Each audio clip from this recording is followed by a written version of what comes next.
I'm a licensed professional counselor, and this is my mental health analysis of the Sonja Engelbrecht case. These are my speculations. The Clinical File with John Cordray. When we look at a cold case that spans over a quarter of a century, we have to ask a foundational psychological question. What kind of person possesses the cognitive endurance to maintain alive for such a long time? Is it possible that the perpetrator was someone living a dual life, masking a deep-seated predatory nature behind a facade of mundane, blue-collar normalcy? By looking at the forensic markers left behind in the woods and the behavioral profile of the person who put them there, we can begin to understand the dark psychology of a killer who banked on the world forgetting. You're about to see how a single piece of discarded carpet and a specific type of industrial knot can tell us more about the person's mental state than 1,000 hours of police interviews. The story begins in the early hours of April 11th, 1995 in Munich, Germany. The most recent developments take us 60 miles north to a remote rocky forest. For decades, Sonja was a face on a missing persons poster, an 18-year-old student who seemingly vanished into the night air after a night out with friends. It was only in the summer of 2020 that a forestry worker stumbled upon a human femur, a discovery that reopened the cold case and turned a missing person search into a high-stakes homicide investigation. As investigators combed through the steep, difficult terrain in 2021 and 2022, they found more than just remains. They found the killer's psychological signature. The remains were discovered in a narrow, difficult-to-access crevice, wrapped in plastic sheeting and fragments of a very specific blue and black pattern. This choice of disposal site suggests a person with high forensic awareness, which is a psychological term for a criminal who understands exactly how to hide evidence from prying eyes from the law. Why choose a crevice in a forest so far away from the last known location in the city? This level of effort indicates a perpetrator who was not just panicked, but someone who had the mental clarity to plan a logistics-heavy disposal under the cover of darkness. The first psychological indicator we need to discuss is the predatory comfort zone, a concept where an offender operates in areas where they feel a sense of mastery or invincibility. In 1995, Sonja was at a party in an apartment with a friend named Marcus and two other acquaintances he had just met. According to Marcus, they left the apartment around 2 a.m., and because Sonja wanted to call her sister from a phone booth, they stopped.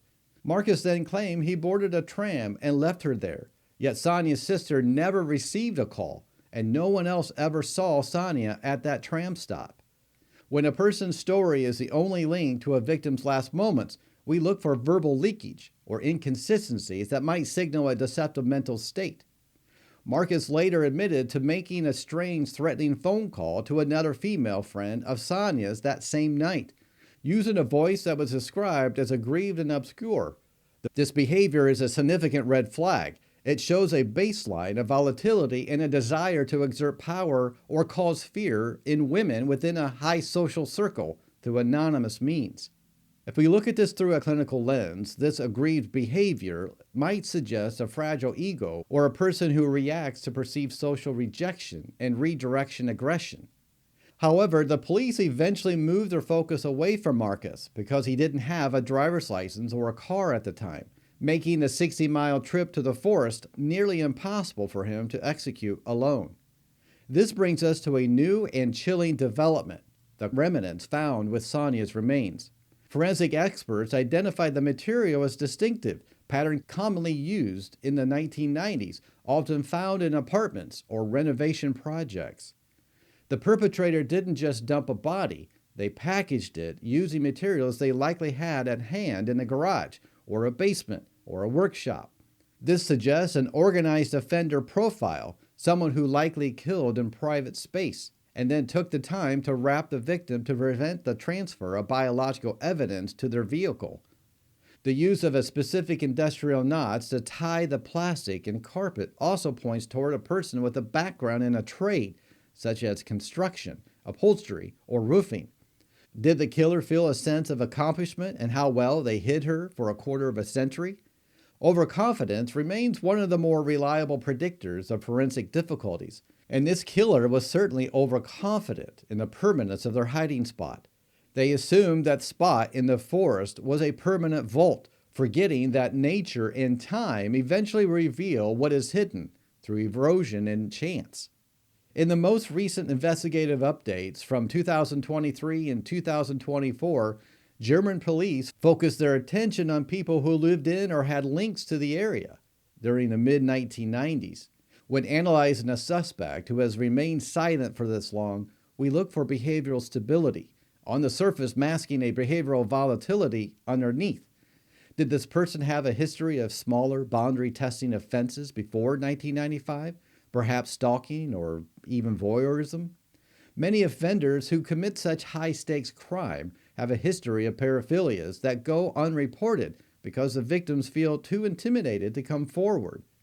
The psychology of the mystery itself is fascinating because the killer managed to maintain a mask of sanity while the entire city of Munich was looking for this girl. Imagine living your life, perhaps going to work and greeting neighbors, while knowing that a young woman's remains are slowly becoming part of the earth in a forest you chose. This requires a high level of compartmentalization, a mental defense mechanism where a person separates conflicting parts of their life to avoid guilt or anxiety. The suspect's plan appeared to rely on an impressive level of optimism regarding limitations of forensic science in 1995. The police have used geoprofiling to determine that the disposal site was likely not a random choice. The forest was a place where someone might go for leisure, like hiking, climbing, or hunting. It suggests the killer had a positive emotional association with the area. This is what we call place attachment in environmental psychology, where an individual returns to the site because it feels familiar and safe. The killer likely chose a place where they felt they were the apex predator of that specific landscape. Another red flag in this case was the cooling off period, or the lack of similar reported crimes in the immediate years following Sonja's disappearance. If Sonja's killer was a serial predator, there are likely other victims. If this was a situational homicide, the killer may have spent the rest of their life in a state of hypervigilance. The digital footprint in this case was non-existent in 1995, but the biological footprint left in the crevice has become the primary witness. Police are currently re-examining the clothing Sonja wore, a black leather jacket, a velvet jumpsuit, and distinct boots. By looking at the state of the clothing and the packaging, psychologists can determine if the predator felt a need to depersonalize the victim. Wrapping a victim in plastic is a way of turning a person into a parcel, which helps the killer mitigate the psychological weight of what they have done. The evidence suggests a sexually motivated crime, which points toward a perpetrator with a predatory displacement complex. This type of individual often feels inadequate or powerless in their daily lives and uses extreme violence as a way to reclaim a sense of power. This is another example of the timeless strategy of attempting to outsmart investigators who literally do this for a living. The killer likely thought that by moving the body so far from the urban center of Munich, the two events would never be linked. However, the laws of biology and the persistence of the Munich homicide squad proved that out of sight does not mean erased from history. As someone who spends far too much time thinking about these cases, even I found the detail of the remnants to be a surprising turning point in the psychological profile here. It moves the case from street abduction theory to a controlled environment theory. If Sonja was killed in a location where that was laid, the killer had to live with the crime every time that they stepped into that room. That's a level of psychological hardiness, or perhaps true psychopathy. This is truly disturbing to consider.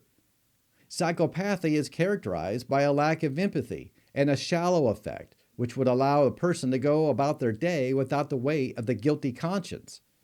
We must also consider the psychological impact on Sonja's family, who spent decades in a state of ambiguous loss. Ambiguous loss is a type of grief where there is no closure, no body, and no certainty, which often leads to prolonged trauma for the survivors. The parents' suspicion of the people around Sonja, despite the lack of evidence, shows how the mind tries to make sense of the senseless by creating a narrative of betrayal. Human beings continue to demonstrate remarkable creativity when explaining away inconvenient evidence, but the discovery of the remains has forced a confrontation with the reality of 1995. In 2025 and 2026, forensic technology has allowed for the extraction of touch DNA from the materials found in a crevice. This could lead to a direct match with someone already in the national database, even for unrelated and perhaps minor offenses. The search for the why leads us back to the moment Sonja left the apartment. Was she followed by someone who had been hunting in that district that night? Marcus mentioned that Sonja felt she was being watched earlier that evening, a detail that is often overlooked. In psychology, we call it victim monitoring or stalking behavior, where a predator waits for a perfect moment of vulnerability.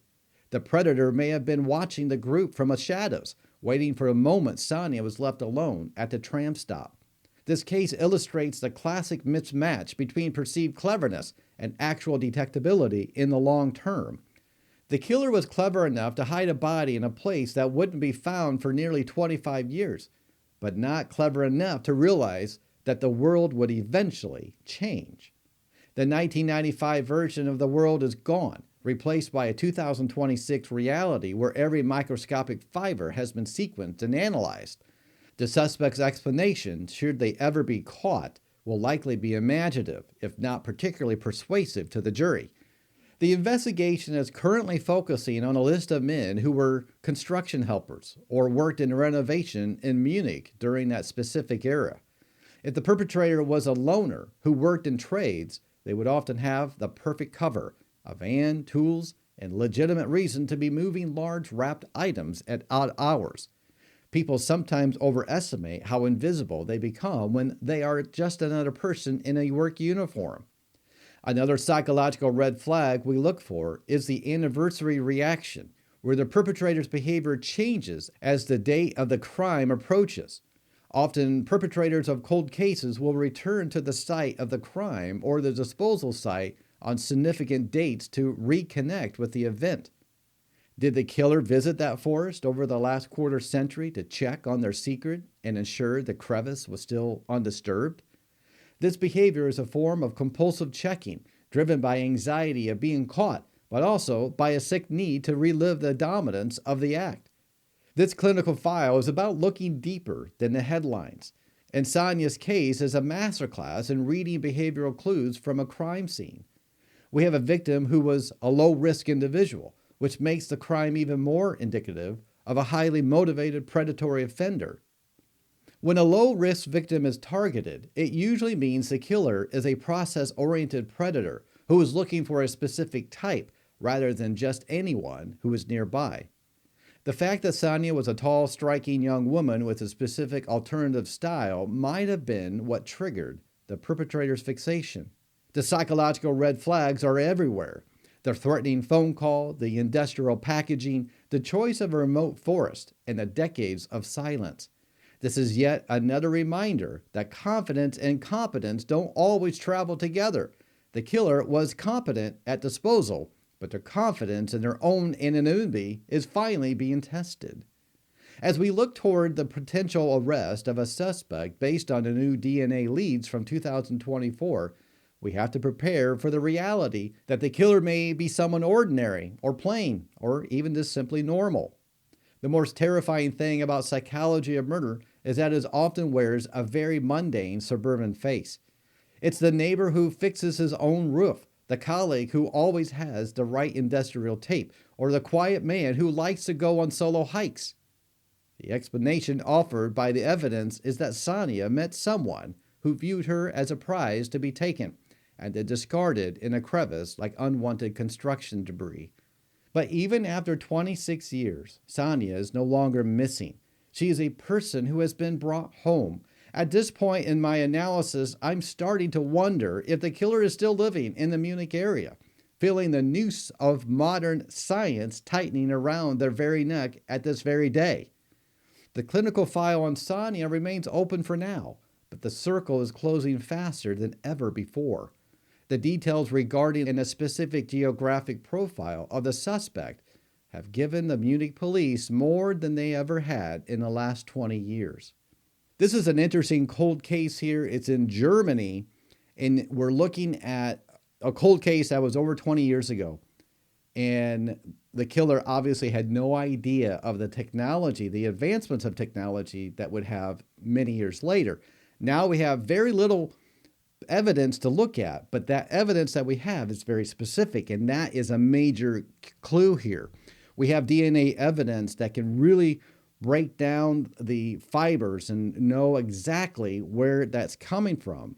And the Munich police investigators are looking at the area, and they're coming to clues that perhaps the killer is linked in some way.